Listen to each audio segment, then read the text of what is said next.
ஒரு குட்டி கதையிலேருந்து ஆரம்பிப்போமா?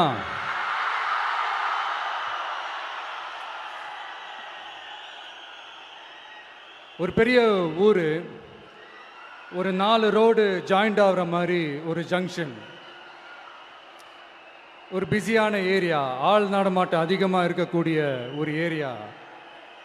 அங்கே சென்டரில் ஒரு முரட்டு ஜல்லிக்கட்டு காலை ஒன்று நின்றுட்டு இருக்குது. காலில் மண்ணை வீசிக்கிட்டு சீறிக்கிட்டு அப்படியே நின்றுட்டுருக்குது. யாருமே பக்கத்தில் போக முடியல. அந்த இடம் ஒரு கேஷுவலாக மாறணும் அப்படின்னா அந்த காளையை அடக்கி அமைதி ஆக்கினா தான் மறுபடியும் ஒரு பேக் டு நார்மல் சுச்சுவேஷனுக்கு அந்த இடம் மாறும். அந்த ஊரில் இருக்கிற ஒரு சில பேருக்கு மட்டும்தான் அந்த காளை அடங்கும். அவங்க யாருமே அங்கே இல்லை. ஆனால் அந்த க்ரௌடில் இருந்த ஒரு சில பேர், ஆல்ரெடி அந்த காளையை அடக்கணங்களோடு இருந்த ஒரு சில பேர், எங்களுக்கு இல்லாத அனுபவமா?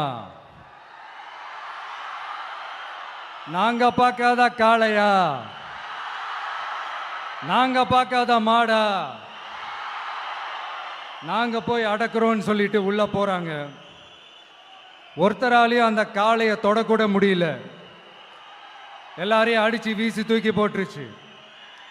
இப்போ என்னடா பண்றது அப்படின்னு பார்க்கும்போது அந்த கூட்டத்தை விலக்கிட்டு ஒரு சின்ன பையன் ஒரு என்ட்ரி ஒன்று கொடுக்குறான். உங்களுக்கு தான் தெரியும்ல, டேய் எங்களாலே முடியல, நீ எல்லாம் என்னத்தை போய் கிழிக்க போற? எங்களுக்கு அவ்வளோ அனுபவம் இருக்குது, நாங்களே அடிபட்டு ஓரமாக படுத்து கிடக்கிறோம். இவன் விளையாட்டுத்தனமாக ஏதோ பண்ணிட்டு கிடக்கிறான், பாவம் அந்த காளைகிட்ட போய் அடிபட்டு சாவ போகிறான்.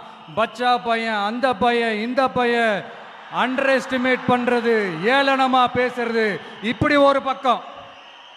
இன்னொரு பக்கம் பரிதாபப்பட்டு, ஐயோ பாவமே, இப்படி தனியாக போய் மாட்டிக்கிட்டானே அந்த காளைகிட்ட, என்ன பண்ண போகிறானோ அப்படின்ட்டு ஒரு பக்கம் பரிதாபப்பட்டு பேசுகிறாங்க. அந்த சின்ன பையன் எதுவுமே காதலையே போட்டுக்காம 2 பாக்கெட்லையும் கையை விட்டுக்கிட்டு ஸ்டைலா கெத்தா தில்லா அப்படியே உள்ள போறான். ஒரு ஸ்டெப் எடுத்து வைக்கிறான், அந்த காலை அப்படியே சீறிக்கிட்டே நின்றுட்டு இருக்குது. இன்னொரு ஸ்டெப் எடுத்து வைக்கிறான், காலை அப்படியே சீறிக்கிட்டே முன்னாடி வருது. மக்கள் எல்லாரும் பதட்டத்தோடு அப்படியே பார்த்துட்டு இருக்கிறாங்க. இன்னொரு ஸ்டெப் எடுத்து வைக்கிறான், காலை அப்படியே முட்டை வரும்போது பாக்கெட்டுக்குள்ள மறைச்சி வச்சிருந்த 2 புல்லுக்கட்டு அதை அந்த காளை கிட்ட காட்டுறான். காளை அப்படியே சடனா வந்து நின்று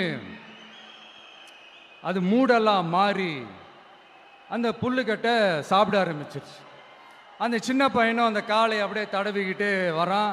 காளையும் பக்கத்தில் ஒரு குழந்தை மாதிரி நடந்து வந்துக்கிட்டு வருது. பக்கத்தில் இருந்த ஒரு வயல்வெளியில் அந்த காளையை மேய விட்டுட்டு வரான். மக்கள் எல்லாரும் அந்த பையனை ஆச்சரியமாக பார்க்குறாங்க. அந்த அடிபட்டு கிடந்த அந்த அனுபவசாலிங்க தலையை தொங்க போட்டு நின்றுட்டு இருக்கிறாங்க. ஏன்னா பேசின பேச்சு அப்படி.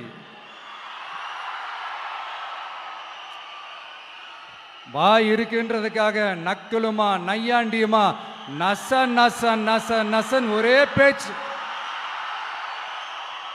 என்ன பண்ணுறது, தலையை குனிஞ்சு அப்படியே நின்றுட்டு இருக்கிறாங்க.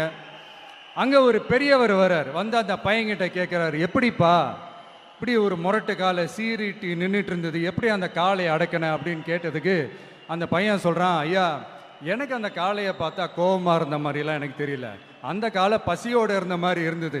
அதனால தான் அந்த புல்லுக்கட்டை காமிச்சவொடனே ஓகே நமக்கு தேவையானது கிடச்சிருச்சு அப்படின்னோடனே அந்த புல்லுக்கட்டை சாப்பிட்டுட்டு நம்மளோட அப்படியே ஜாலியாக வாக்கிங் வந்துருச்சு அப்படின்னு சொன்னான். இதை கேட்ட அந்த பெரியவர் சொன்னாரா, இந்த சின்னவங்க பெரியவங்க, அனுபவம் இருக்கிறவங்க அனுபவம் இல்லாதவங்க இதெல்லாம் விஷயமே கிடையாது.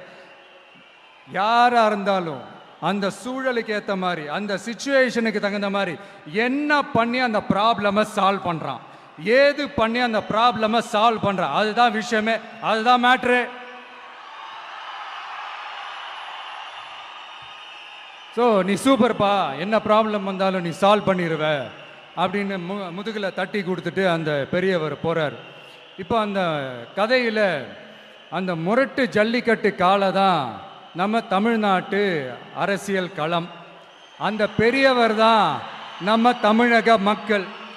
அந்த பாக்கெட்டுக்குள்ள ஸ்டைலா தில்லா கெத்தா ஒருத்தன் உள்ள வந்தான் பாருங்க, அவன்தான்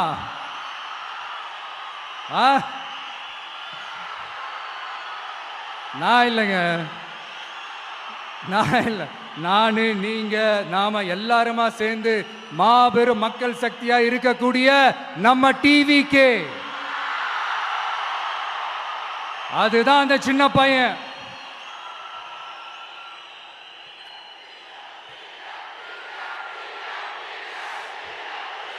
தேங்க்யூ தேங்க்யூ தேங்க்யூ.